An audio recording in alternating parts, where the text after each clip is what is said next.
பிதுங்கி வயிறு பிதுங்கி கண்டது பிதுங்கி கடக்கும் போது மனுஷா இருக்கக்கூடிய அனைவருமே அழுகுதான் செய்யும். இப்ப கரூரை வச்சு அரசியல் பண்றது யாரு?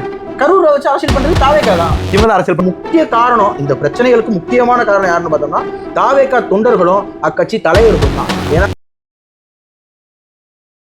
இப்ப கரூரை வச்சு அரசியல் பண்றது யாரு? கரூரை வச்சு அரசியல் பண்றது தாவேகா தான். இவங்க தான் அரசியல் பண்றாங்க. முழுக்க அரசியல் பண்றது அவங்க தான் பண்ணிக்கிட்டு இருக்காங்க. அதை வச்சு அதை வச்சு அன்றைய முதலமைச்சர் இந்த ஸ்டாலின் என்ன சொன்னாரு, ஒரு கட்சி தொண்டர்கள் இறக்கணும்னு என்னைக்குமே அந்த கட்சியோட ஒரு தலைவர் வந்து நினைக்க மாட்டாங்க. நைட்டே பேட்டி கொடுத்தாரு, இவர் ஓடிட்டாரு. நைட்டே சிஎம் அங்க வராரு. அன்பில் மகேஷ் பொய்யாமல் இருந்தாருல்ல, அவரும் செந்தில் பாலாஜி அன்னைக்கு போய் அழுதுக்கு கேலி பண்ணவங்க தானே. கேலி பண்ணவங்க. உன் வீட்டுல ஒரு பிள்ளை செத்து போய் கிடந்து உன் கண்ணு முன்னாடி 10-15 பிள்ளைய 30-40 உயிர் மொத்தத்துக்கு ஒண்ணுமே இல்லாம கண்ணு பிதுங்கி வயிறு பிதுங்கி கண்டது பிதுங்கி கடக்கும் போது மனுஷா இருக்கக்கூடிய அனைவருமே அழுகுதான் செய்யும். சில மாதிரி வந்து இந்த விமர்சனம் பண்றவங்க வந்து இவன்லாம் வந்து எப்படி டிவில பார்த்து நம்மளே அழுதோம்னா அந்த ஸ்பாட்டுக்கு போனவங்க செந்தில் பாலாஜியும் அன்பில் மகேஷ் கண்டிப்பான முறையில. ஏங்க என் கண்ணு முன்னாடி 41 உயிர் துடிக்க அந்த கூட்டத்துல நச்சு அதனால இறந்தவங்கன்னு கடக்கும் போது அவங்கள பார்த்து அழுகாம என்ன செய்ய சொல்றீங்க, சிரிக்க சொல்றீங்க. அப்புறம் வருத்தம் கூட படலையா யாரு? விஜய். ஏங்க அவர் அதெல்லாம் கேர் பண்ணவே இல்ல. அவருக்கு அது ஒரு மைலேஜ் அவ்வளவுதான். இப்பயும் பாத்தீங்கன்னா இப்ப 10ஆம் தேதி வந்து போய் அவர் வந்து சந்திக்க போறதா மக்களை சந்திச்சா அவங்களுக்கு எல்லாம் கவர்மெண்ட் வேலை கொடுக்கப்பட. நான் என்ன சொல்றேன்னா, கவர்மெண்ட் வேலை கொடுக்கறதும் கொடுக்காது, அது வந்து அரசாங்கத்தோட விருப்பம். நம்ம வந்து அதுல தலையிட விரும்பல, அந்த மக்களோட விருப்பம். ரைட்டா?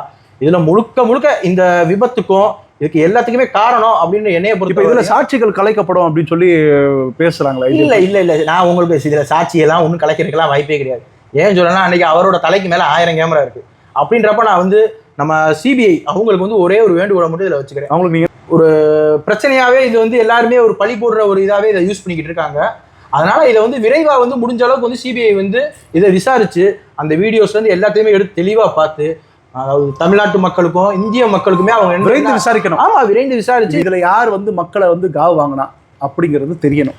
இதுக்கு வந்து சிபிஐ 41 பேர் செத்து போய் பூரா பேர் ஒரு கட்சியே ஓடி போய் ஒளிஞ்சுக்கிட்டுச்சுன்னா அது தாவேகா மட்டும் தான் ஒளிஞ்சுக்கிச்சு.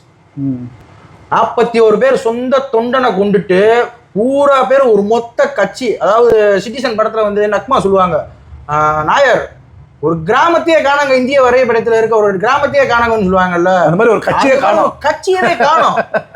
நான் கேட்டா கருமாதி நாள், 7வது நாள், 15வது நாள், 40வது நாள்னு சொல்லிட்டு கிட்டத்தட்ட இவங்க பண்ண கூத்தெல்லாம் பாத்தீங்கன்னா இவங்க வெளியே வர கிட்டத்தட்ட 3 மாசம் ஆச்சு. விஜய் மத்த எல்லா கட்சிக்காரங்களும் வந்து அந்த இதுக்கு போயிட்டாருல, டோர்னமெண்டோட போயிட்டாரு. அவர்லாம் பார்த்து நல்லா அவருக்கு முக்கியமான வேலை அது. அப்புறம் இன்றைய அமைச்சராக இருக்கக்கூடிய இன்னைக்கு ராஜ்மோகன் அவர்களா இருக்கட்டும், போலீஸ் தேடல இன்னைக்கு. சிடி நிர்மல்குமார் இல்ல, இவங்க மேலாம் போலீஸ் வந்து எந்த வழக்கும் போடல, செய்யாம இவங்களாம் ஓடி போய் ஒளிஞ்சுக்கிட்டாங்க.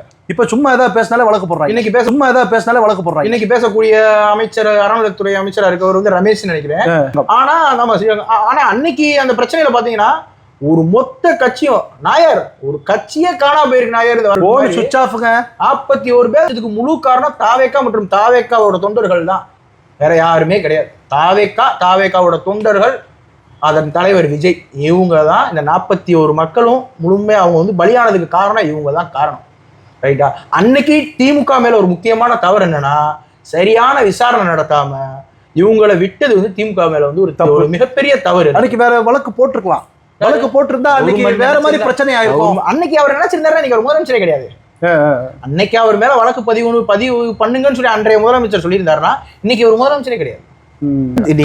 டிஎம்கே பண்ணதோட அந்த தவறுக்கு தான் இன்னைக்கு டிஎம்கே வந்து அவங்க அனுபவிச்சுக்கிட்டு இருக்காங்க. ஒவ்வொன்றுக்கும் பதில் சொல்ல வேண்டியதா இருக்கு. அன்னைக்கு உங்க மேல நீங்க வந்து சரியான வழக்கு பதிவு பண்ணி சரியான யார் அவங்க பிரச்சனை, யார் ஆர்கனைசர் என்ன ஏன்னு பார்த்து நீங்க கரெக்டா எடுத்து அவங்களை அரெஸ்ட் பண்ணியிருந்தீங்கன்னா இன்னைக்கு இவ்வளவு தூரம் இந்த பிரச்சனை வந்திருக்காது. அன்னைக்கு அந்த கரூர் மக்களும் 41 பேர் செத்துருக்கவும் மாட்டான். கரெக்டா அரேஞ்ச்மெண்ட், இந்த தாவேகாவோட அரேஞ்ச்மெண்ட் கரெக்டா இருந்தா. அதனால முழு காரணம், இதுக்கு முழு பொறுப்பு இருக்க வேண்டியது வந்து தாவேகா மற்றும் தாவேகாவோட தொண்டர்கள் வந்து இதுக்கு முழு பொறுப்பு இருக்கணும். நன்றி, தேங்க்யூ.